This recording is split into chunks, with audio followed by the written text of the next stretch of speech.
I'm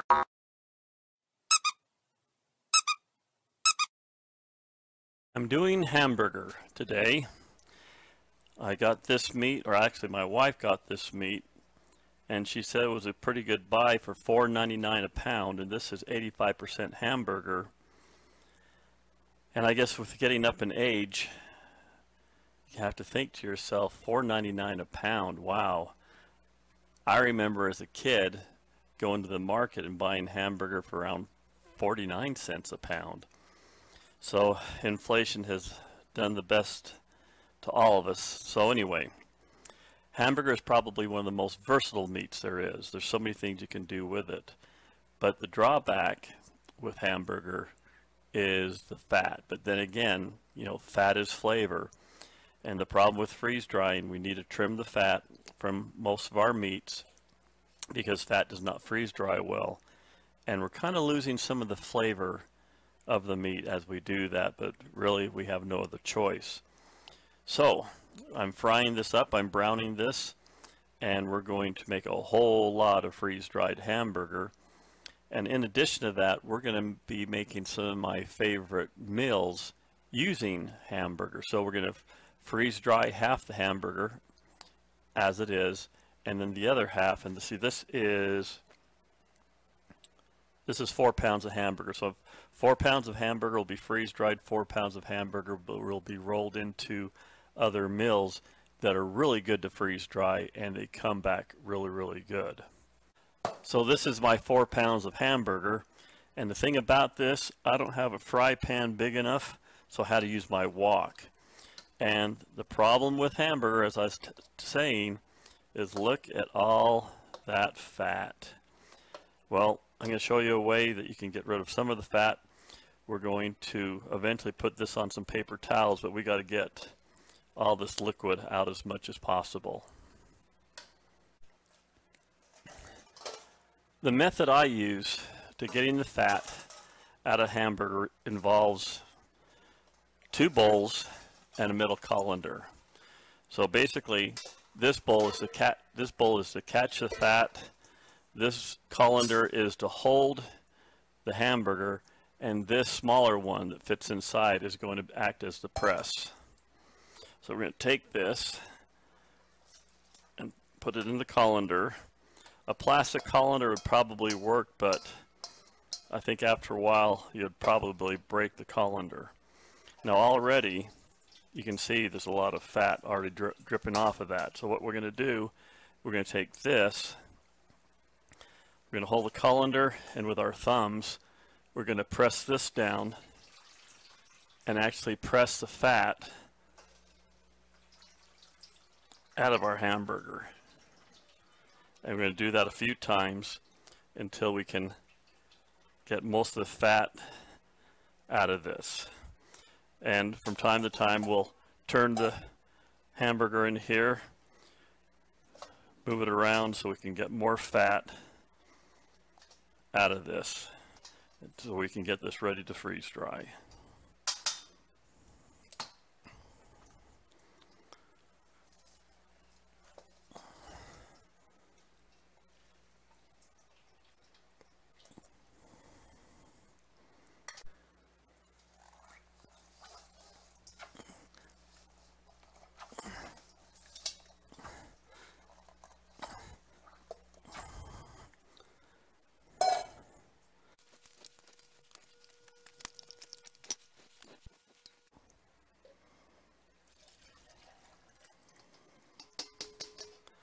So that's about 2 cups of fat that was removed from my hamburger.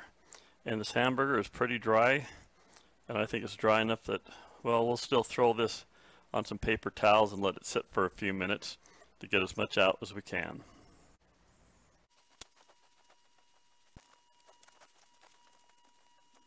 So now this hamburger is nice, dry, and crumbly. Now I'm actually putting all 4 pounds of the hamburger in one tray, and you can see there's quite a bit of meat. I'm going to smash it down as much as I can, because what I'm trying to do I'm trying to make sure that there's going to be really good contact between the tray and the meat. I'm pushing it down and compacting it. That will allow the heat from the tray or from the shelf to go into the tray and from the tray into the meat to aid in sublimation. It's actually cheaper to load up your trays and take a little bit longer than not to load up your trays and turn it into 2 separate batches. I made a video where I was able to prove that, called Stack It Deep and Dry It Cheap. And so if you kind of take a look at the profile here, it's probably sticking about 1/4 of an inch above the rim here. So I'm going to go add this to the rest of my meat that I'm doing, and we'll see how it turns out. So my ground beef is done, and ground beef is pretty easy to do. The only thing you have to do, and now this ground beef was 85%, so that means that 15% of the contents was fat and oils. And so you saw how we had to remove the fat out of this to get it to freeze dry. But this came back really dry. There's almost no sense of any oils on this meat. So this meat right now is really, really lean. So we're going to go ahead and package this up and put it into storage. And this will have all kinds of uses in the future. The first dish we're going to make with our hamburger, and this can be made either with fresh hamburger or reconstituted hamburger. It doesn't matter. They both work out quite well. It's going to be Sloppy Joe's. And Sloppy Joe's is one of my favorite freeze-dried foods because it's a great thing to take camping. If you just want to have one Sloppy Joe, you just get a little bit out of it, mix it with some hot water, throw it in a bun, and it's an instant meal without much difficulty. So we have our 1 pound of hamburger, and then we're going to take 1 can of tomato soup. Now some people will use ketchup. I prefer tomato soup. Now this tomato soup is great value by Walmart, and you wouldn't think of it, but regular condensed tomato soup like Campbell's actually has wheat in it. But this tomato soup from Great Value is actually gluten-free. So although this is a gluten-free dish, you'll never taste the difference. So then we have 1 medium onion, which really comes to about 1 cup of onion. We have 2 tablespoons of brown sugar. And then we have 1 teaspoon mustard. And we have 1 teaspoon of my favorite word to say, Worcestershire sauce. And a 1/4 teaspoon salt and a 1/4 teaspoon pepper. And then we're going to take this and we're just going to mix it up.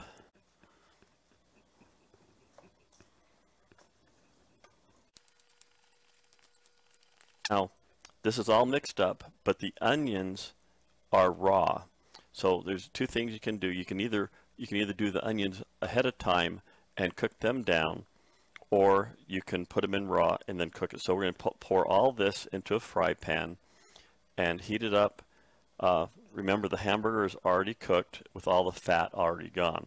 So we're just going to heat this up enough to cook all the ingredients together, and then we're going to put it into a tray and get ready to freeze dry it.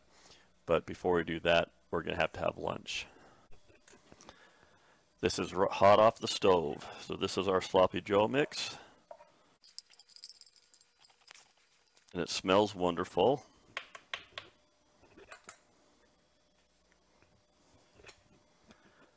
But it wouldn't be complete without a taste.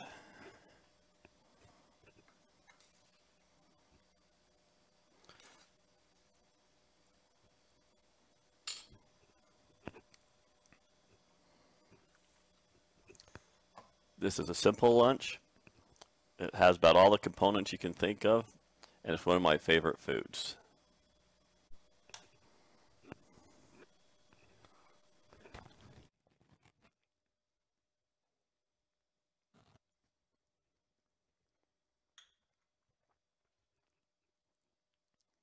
Absolutely delicious. So this is going to go in the freezer to pre-freeze it, then in the freeze dryer. So one batch makes about 3/4 of a tray. If you doubled the recipe, you could fill one tray all the way up without a problem. The next meal is called Fiesta Beef, one of my family's favorite. We're going to start with 1/2 pound of ground beef, so it's going to be 8 ounces. And this is one of those recipes that if you're going to freeze dry it, you can double it, triple it, quadruple it, but you can make as much as you want. So we're going to start with 1/2 pound of beef, and to that we're going to add a can of diced tomatoes, and then a 4-ounce can of diced chilies, 1/3 cup onions,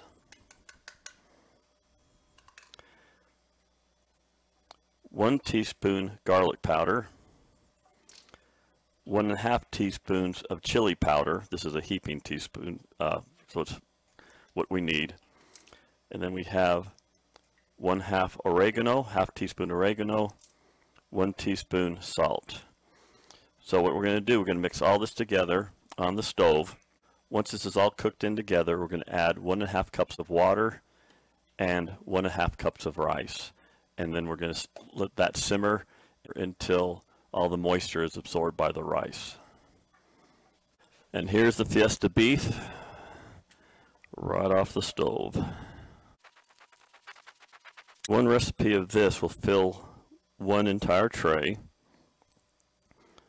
so you can double it or whatever you want to do if you want to do a full load. I'm going to let this cool down, and then I'll show you the next step, and then we'll go ahead and pre-freeze this.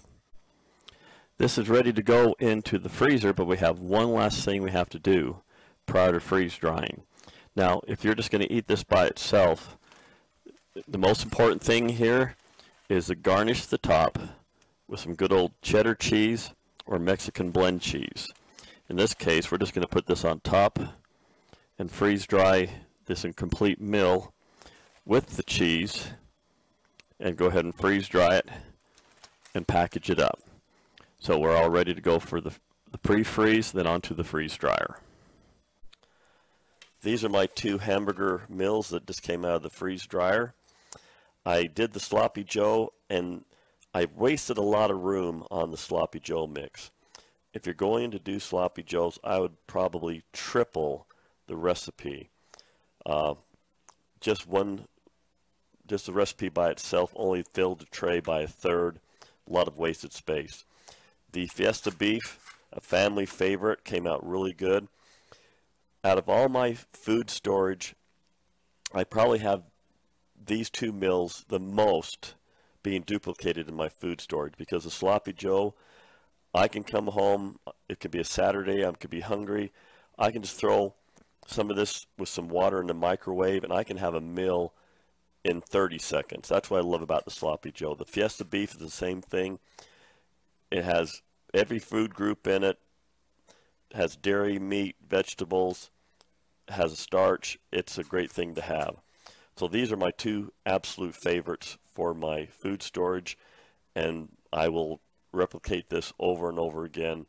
It's a good thing to have. So I really suggest you try these 2 out and see how it works with you. So the hamburger turned out really well, and whether you just do regular good old hamburger that's been pre-cooked, or you throw it into like a Fiesta Beef or into a meal, the nice thing about hamburger is that you can sprinkle it into almost any food just to get a little bit of extra protein, whether it's going to be spaghetti or lasagna or pasta or just about anything, casseroles. Cooked hamburger can be used in so many ways, and I have quite a bit of this in my food supply. And like I said, as I was doing this video, I remember buying hamburger like for 69 cents a pound, and now my wife thinks that $3.99 is a good deal. Wow, what has happened? But anyway, I wish you the best, and I hope you try it. Just make sure you get as much oil out of your hamburger as possible. Thank you for your time. Please subscribe, and I will send you another video soon. And remember, go forth and freeze dry the world.